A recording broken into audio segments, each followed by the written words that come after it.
Rafael Arias Salgado, Madrid, 1942. Se trata del único español vivo que ha sido ministro con 3 presidentes de gobierno distintos en España.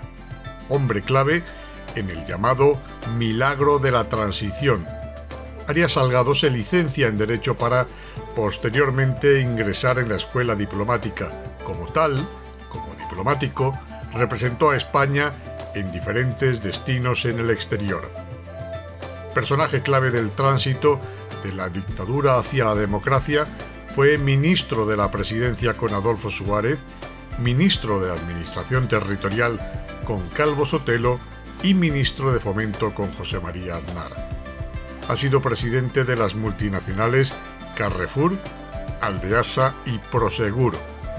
En la actualidad, preside la Fundación Transición Española, una plataforma desde la que reivindica el pacto constitucional y el régimen del 78.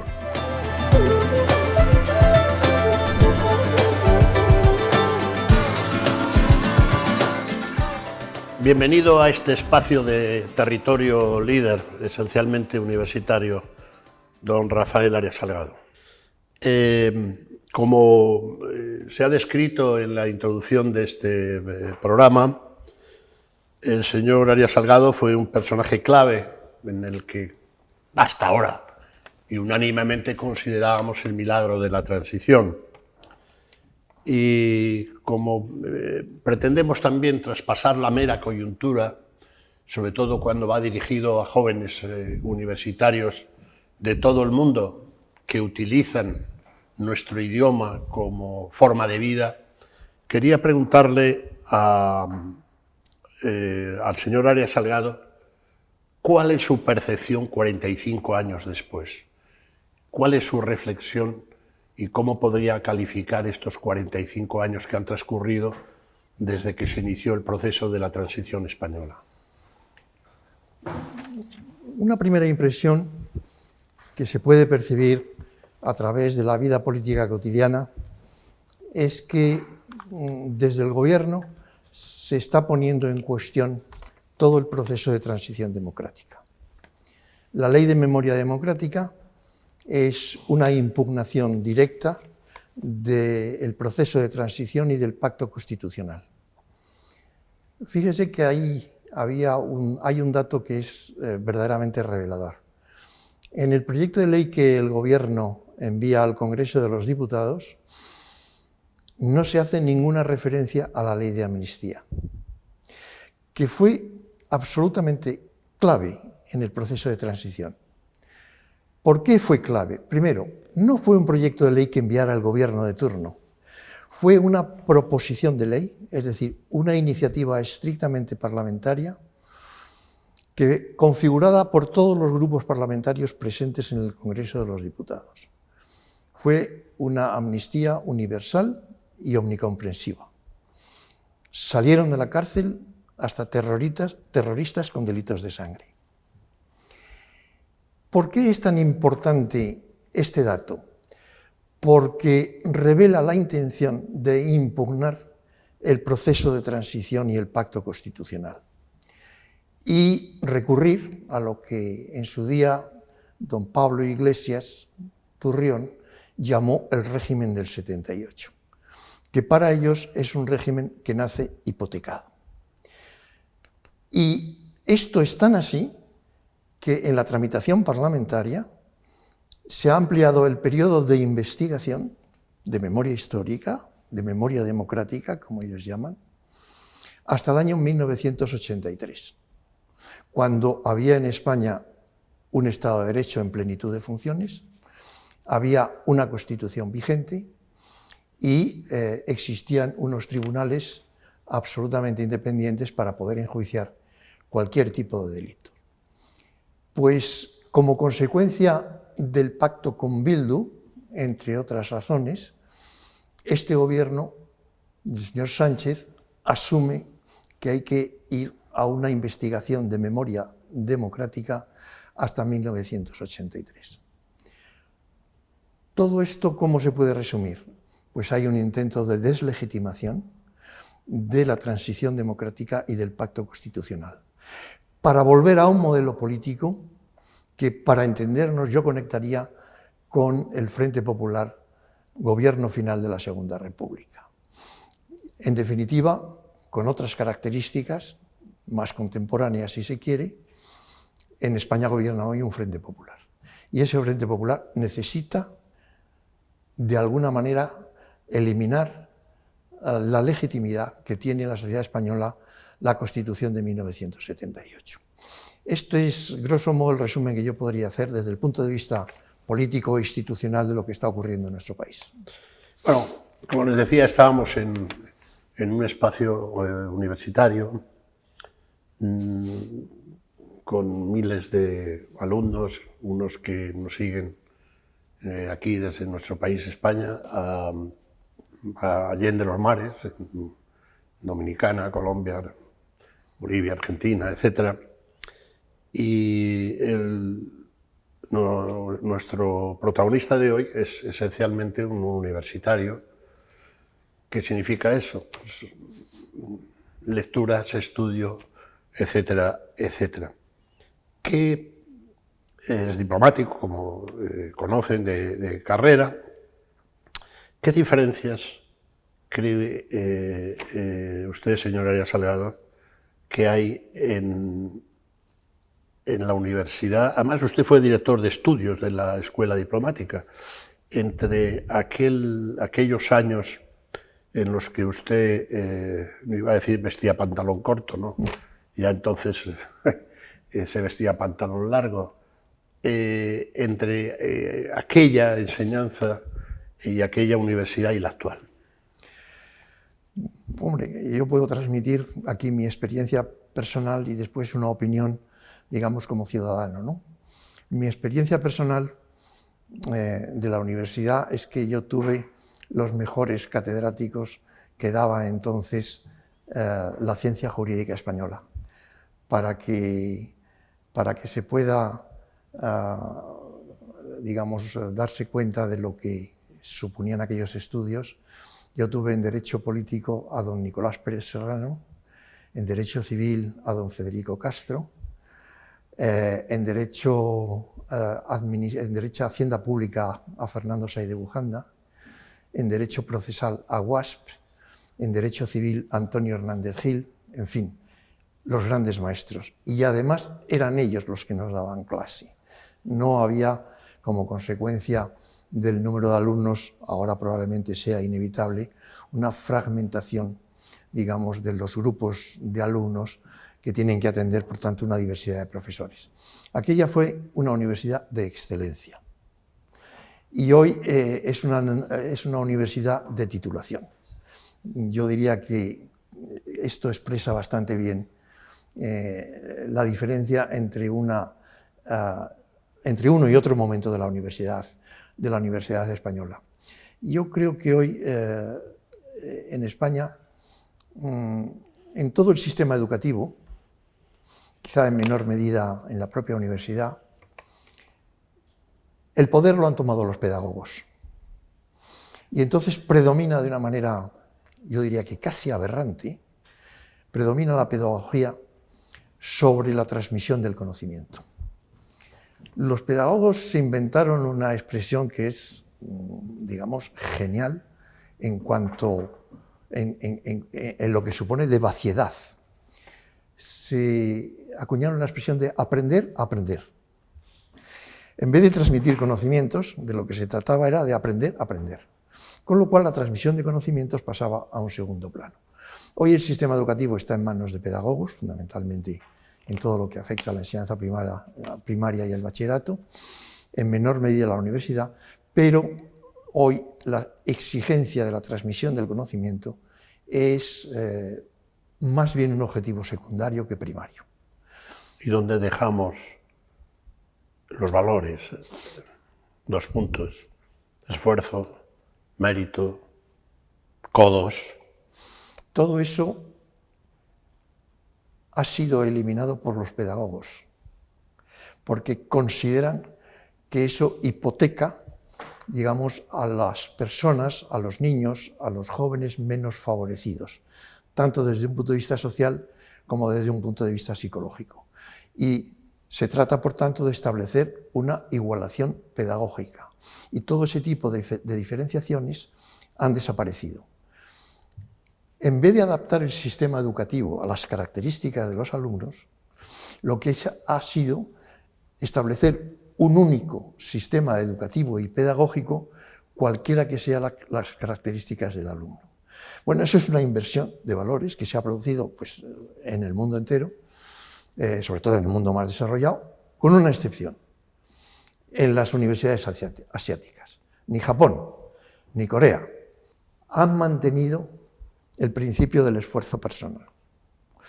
Y en todas las pruebas académicas que se hacen en el mundo, y aplicando todos los barómetros que se aplican para valorar universidades y sistemas educativos, salen en cabeza. Y ahí el primer objetivo es la exigencia del conocimiento. Bueno, el mundo occidental más desarrollado ha abandonado ese modelo y de alguna manera pues eso está produciendo unos resultados negativos, hasta el punto de que no hay más que ver en las plantillas de las empresas, especialmente las que tienen dimensión técnica, el número de asiáticos que trabajan en ellas. Volvamos a España. Gran país, viejo, no hay manera de hundirlo. Bueno, hay que recordar la frase de Bismarck que comentábamos. Canciller de hierro. Es decir, España es el país más fuerte del mundo porque lleva 400 años intentando destruirse y todavía no lo ha conseguido. Yo creo que, de alguna manera, la sociedad española producirá una reacción. No quiero perder esa esperanza. Producirá una reacción porque el deterioro en tantos niveles sociales y en tantos niveles institucionales que se está produciendo, creo yo, tengo esa esperanza, que está siendo percibido por una parte importante del electorado. Y por eso hoy las posibilidades de cambio son mucho mayores que hace 4 años. Aquí es muy importante dictaminar el cambio para qué. No se trata para hacer lo mismo de aquel al que sustituyes desde otra perspectiva ideológica. Se trata de volver al modelo que ha dado a España 40 años de estabilidad, 40 años de progreso, 40 años de desarrollo. Espectacular. España es de los países, está entre los 10 primeros países que más ha progresado en los últimos 40 años. Quiere decirse que ese modelo es bueno. Habrá que readaptarlo. Las circunstancias hoy son distintas, pero a mi juicio se cometería un error si, habiendo un cambio en las próximas elecciones, se asumen, digamos, entre comillas, políticas de revancha. Hay que ir a restablecer determinado tipo de acuerdos que son básicos en una sociedad democrática para que pueda funcionar adecuadamente. Y esto hay que elaborarlo. No he expresado nada más que un pensamiento y una frase. ¿En qué puede consistir un acuerdo postelectoral en el supuesto de que el centro derecha gane las próximas elecciones? Eso hay que trabajarlo y hay que definirlo. Porque yo espero también que la izquierda inicie también un proceso de cambio, especialmente el Partido Socialista, si pierde las elecciones.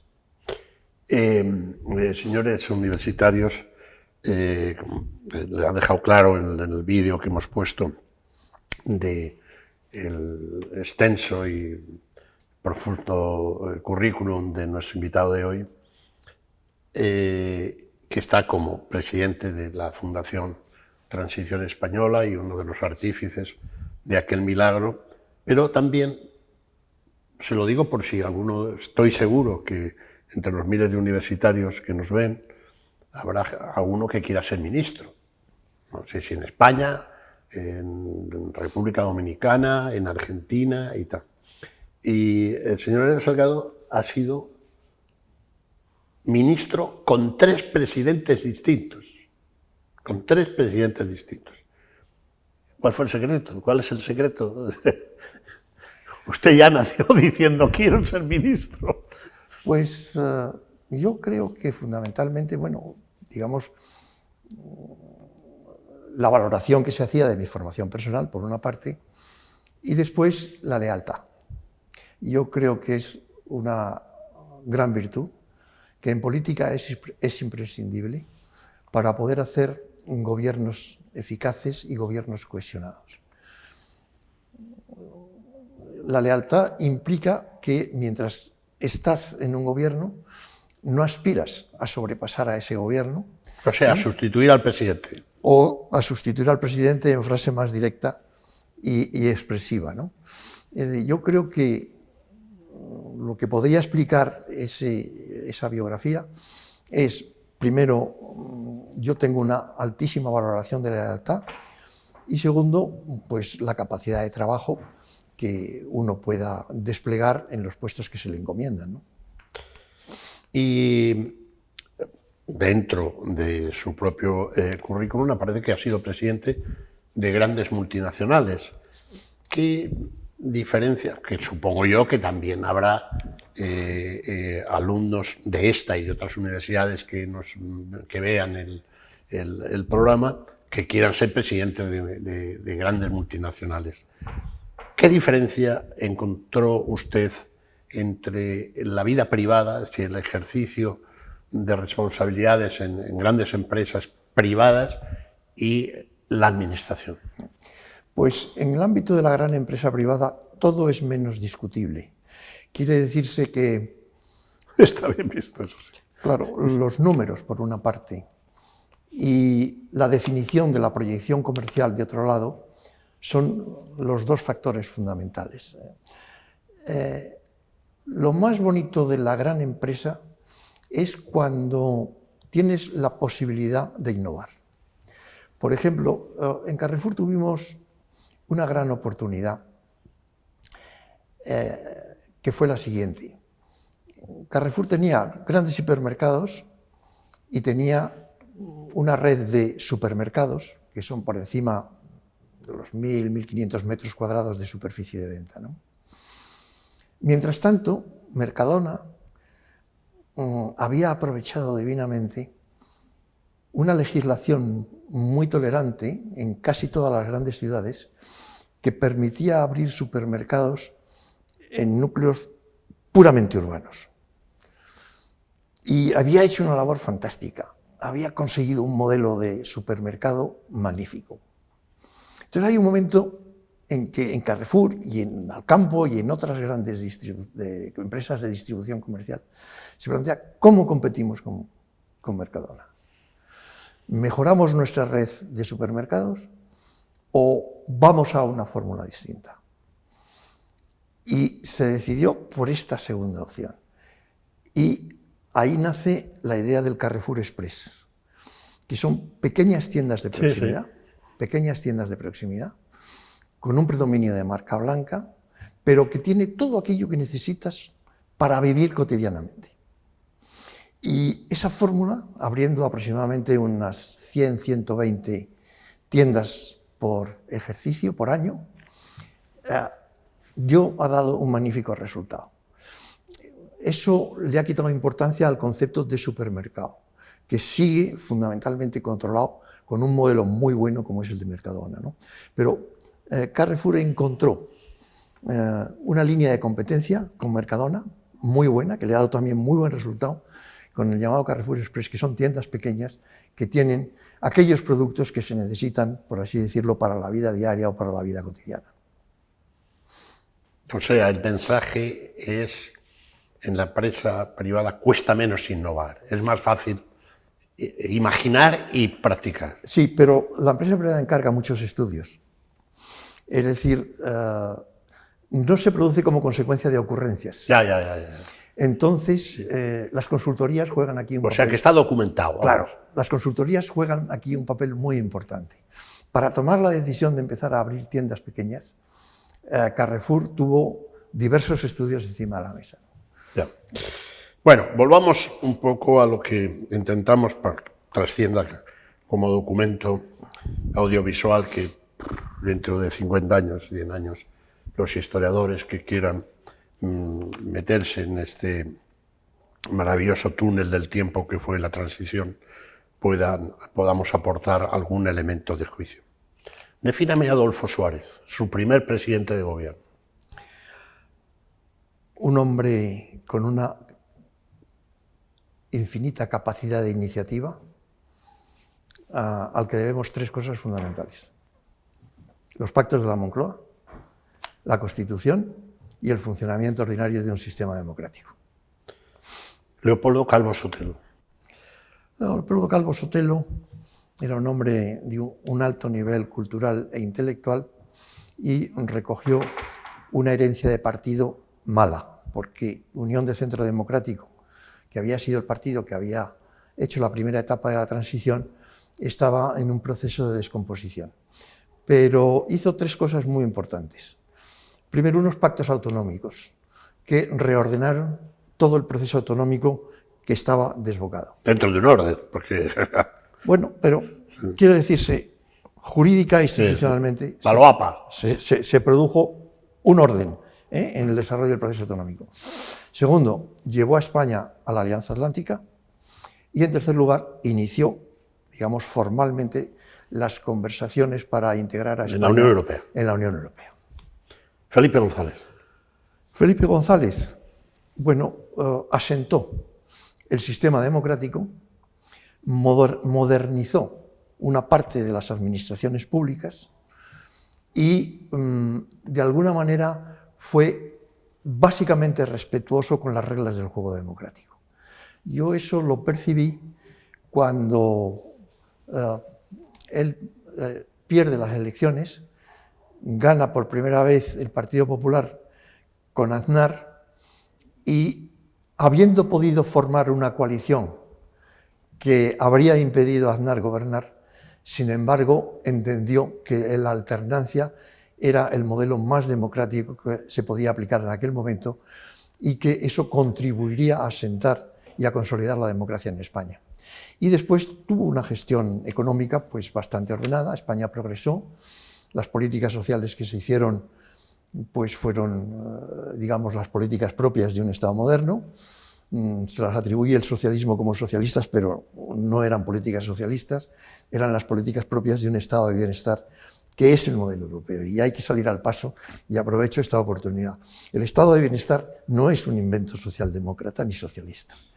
Hay que tener en cuenta que la socialdemocracia gira en el año 1953, cuando Willy Brandt, en el Congreso del Partido Socialdemócrata Alemán, asume que el sistema capitalista es mejor que el Partido Socialista. Bad Godesberg. Pero es que el modelo estaba ya concebido por el Partido Liberal Inglés.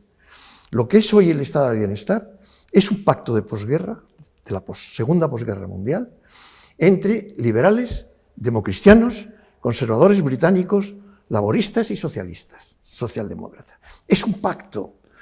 ¿Por qué se realiza ese pacto? Porque los partidos comunistas, especialmente en Francia y en Italia, han salido vencedores en la Segunda Guerra Mundial. Son partidos que forman parte de los vencedores. Y entonces es cuando se concibe, digamos, se va perfilando con claridad el Estado de Bienestar, que tiene un proceso histórico que empieza con Bismarck. Pero el que conocemos hoy realmente es una configuración, es un pacto que se produce después de la Segunda Guerra Mundial. No es un invento, ni mucho menos, socialista. José María Aznar. José María Aznar fue un magnífico presidente, y el gobierno en el que yo estuve, de José María Aznar, fue, digamos, como órgano colegiado, el mejor gobierno en el que yo he estado, ¿no? Aznar hace una brillantísima política económica. Coge un país con un alto déficit y deja, cuando se va, una economía saneada. Además, perfila una dimensión de la política exterior, y lo hace con gran eficacia, llamámosle la dimensión atlántica. Entra en contacto con Gran Bretaña, que es otro país atlántico fundamentalmente. Potencia todas las relaciones con Iberoamérica y con Estados Unidos. Eso no le hace que la política europea pase a un segundo plano. Es decir, el gobierno de Aznar tuvo un papel decisivo en la configuración del tercer pilar, del llamado pilar judicial de la Unión Europea. Y después llevó a España al primer momento del euro, es decir, consiguió con su política económica sanear la economía española y reunir las condiciones para entrar en el euro. Por tanto, es decir, tanto desde el punto de vista de la gestión económica interior como desde el punto de vista de lo que fue la proyección exterior de España, fue un político, a mi juicio, pues de primer nivel y que puso a España de pie en todos los ámbitos. Zapatero. Zapatero es el gran responsable del cambio que se ha producido en el Partido Socialista. Él es el primero que piensa que la Constitución española nace en cierto modo hipotecada, que no refleja la potencia electoral que tienen el conjunto de las fuerzas de izquierda en España. Y tiene una idea que subyace en todo su planteamiento. El último gobierno verdaderamente democrático fue el gobierno del Frente Popular de la Segunda República. Y todo lo que hace en su trayectoria política, en la medida en que puede hacerlo, es conectar la vida política española con esa legitimidad. Por tanto, prescindiendo de la legitimidad constitucional que deriva de la Constitución de 1978, considerándola que es una legitimidad imperfecta y en el fondo una legitimidad hipotecada, ¿no? Y de ahí viene el Pacto del Tinel, y decir, si yo me alío con todo lo que está a mi izquierda, probablemente gano todas las elecciones. Y en eso estamos ahora. Rajoy. Bueno, Rajoy fue un presidente ordenado, cogió España en una situación dramática porque Zapatero dejó una España quebrada y prácticamente medio intervenida por la Unión Europea y sacó adelante la economía española y puso de pie a la economía española. Fue, en cambio, demasiado recatado, demasiado tímido en lo que podríamos denominar, digamos, aspectos ideológicos o sociales de la vida española. No quiso derogar la ley, entonces llamada de memoria democrática o de historia democrática. No se atrevió a hacer una regulación distinta del aborto y al final, en materia institucional, pues tampoco cambió la forma de elección del Consejo General del Poder Judicial. Todas estas cuestiones se llevaban en el programa del partido, ¿no? Al final, él no quiso, en ese ámbito institucional y en ese ámbito social... No quería líos. No quería llevar adelante ninguna de esas iniciativas porque eran muy conflictivas. Pero yo sí valoro a Rajoy porque la gestión económica fue muy buena. Y le hubiera pedido, en relación con Cataluña, creo que hizo bien en aplicar el artículo 155, que no hubiera cedido en dos puntos. Uno, debió aplicar el 155 a TV3, punto primero, y punto segundo, no se debieron convocar elecciones a los 60 días de la aplicación del 155. Dos puntos muy interesantes en un acontecimiento histórico. Finalmente, el actual presidente Sánchez. Bueno, Sánchez es un continuador de Zapatero en términos puramente pragmáticos y de poder. Él se ha dado cuenta que solamente mediante ese esquema frente populista puede gobernar el país, porque los dos partidos principales de la transición pues han perdido muchos votos y ya se mueven en unos porcentajes absolutamente insuficientes para gobernar en solitario, ¿no? Y claro, ese tipo de alianzas le lleva a una transformación del régimen democrático, del régimen del 78, como le gusta decir a Pablo Iglesias y a Podemos. Y por tanto, tiene una estrategia que está hoy muy clara, ya la gente lo va percibiendo y los medios de comunicación lo perciben muy claramente, de ocupación de todas las instituciones que pueda, de todo lo que se presenta. Por eso es tan importante lo que ocurra, no tanto con el Consejo General del Poder Judicial como con el Tribunal Constitucional. Es decir, no se puede aceptar que un independentista, un constitucionalista independentista, forme parte del Tribunal Constitucional. Es que es un bueno, contradictorio. Bueno, claro. eso no se puede aceptar. No se puede aceptar. Y por tanto, hay que hacer que el Partido Socialista ahí se pliegue. No hay más remedio. Porque un Tribunal Constitucional, que es, creo yo, el objetivo, y esto es una suposición, permita la celebración de un referéndum en Cataluña, ese día entra en crisis todo el sistema constitucional. Y sin embargo, ese es hoy el objetivo, no explícito, pero que yo entiendo que está implícito en todo el proceso que está impulsando el señor Sánchez. Bueno, señores, pues esta ha sido nuestra charla con un personaje clave desde el inicio de la transición, que les viene bien, ustedes que son muy jóvenes, en recordar y aprender algunas cosas. Y a don Rafael Ares Salgado, mi agradecimiento personal, el de la casa. Esta es su casa a partir de ahora, y le deseo toda la suerte del mundo.